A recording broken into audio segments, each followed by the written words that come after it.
Namaku Rian. Aku ingin cerita sesuatu yang sampai sekarang masih bikin aku susah tidur tiap malam. Kejadian ini terjadi tahun lalu. Waktu aku pindah ke rumah kontrakan di pinggiran kota Bogor. Rumahnya besar, murah, tapi sudah agak tua. Waktu pertama kali aku datang, pemilik rumah cuma bilang, "Kalau malam jangan naik ke loteng." Aku kira cuma bercanda. Tapi ternyata bukan. Malam pertama berjalan biasa saja. Tapi sekitar jam 1 pagi, aku mulai dengar sesuatu dari atas plafon. Suara langkah kaki pelan krek, krek. Awalnya aku kira tikus, tapi langkahnya berat. Terlalu berat untuk seekor tikus. Aku naik ke kursi, ngetuk pelan plafonnya dan suara itu berhenti. Begitu aku turun, suaranya mulai lagi. Lebih cepat seperti seseorang yang sedang berlari di atas kepalaku. Aku matiin lampu, nutup badan pakai selimut dan pura-pura tidur. Tapi malam itu, aku nggak bisa pejam mata sama sekali. Paginya, aku tanya ke tetangga sebelah.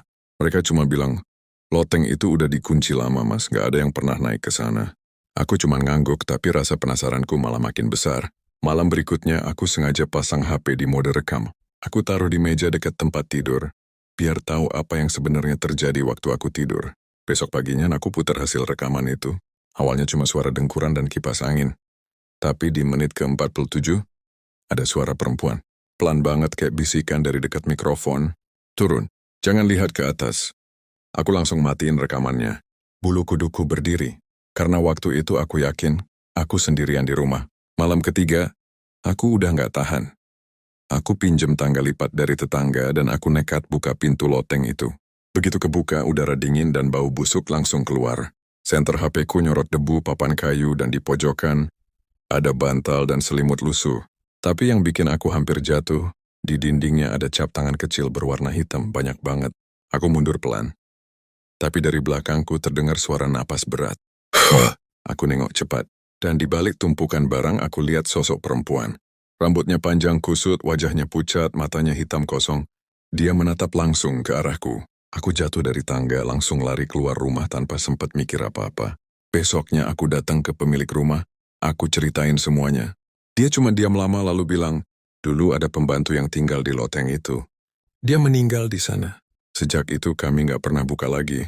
Aku langsung pindah hari itu juga. Tapi sejak aku tinggal di tempat baru, kejadian aneh mulai terulang. Setiap malam jam 1, aku selalu kebangun. Awalnya cuma sunyi. Tapi kalau aku diam cukup lama, aku bisa dengar suara langkah kaki di plafon. Krek, krek. Aku pikir itu cuma kebawa trauma. Tapi semalam, aku dengar sesuatu yang beda. Ada bisikan pelan di telingaku. Suara yang sama persis dengan rekaman di rumah itu dulu. "Turun, jangan lihat ke atas." Aku refleks nengadah. Dan di sana, di langit-langit kamarku, ada cap tangan hitam, satu persatu muncul, lalu suara langkah itu mulai lagi. Lebih cepat, lebih dekat, sampai akhirnya, semuanya gelap.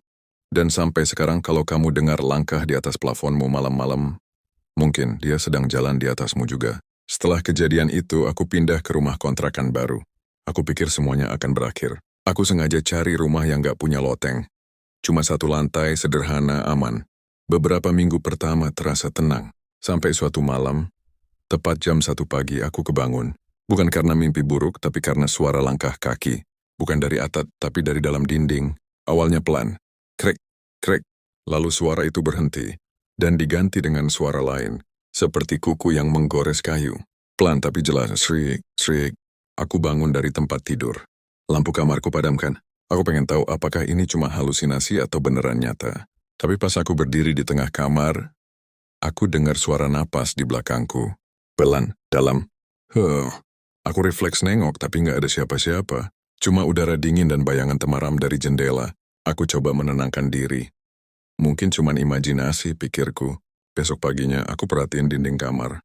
Di pojokan atas catnya mengelupas kayak ada sesuatu dari dalam yang mendorong keluar.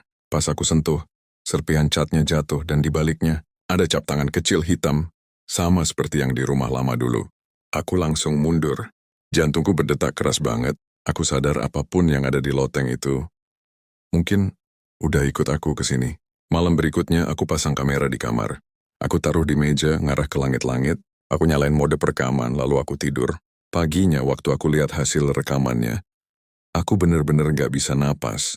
Sekitar jam 1 lewat 12 menit, Kamera itu nangkep bayangan hitam menetes dari langit-langit, kayak cairan gelap, lalu berubah bentuk jadi sesuatu yang bergerak.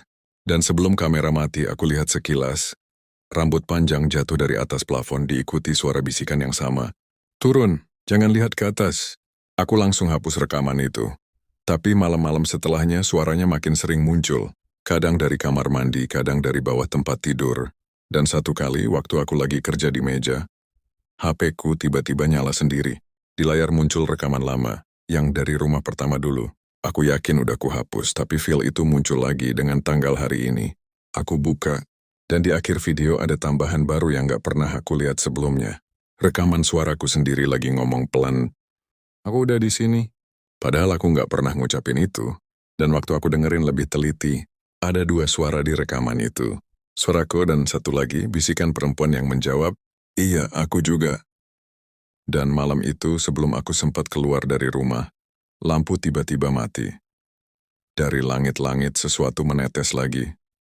Tapi kali ini bukan bayangan. Itu rambut. Dan aku tahu, dia udah nemuin aku.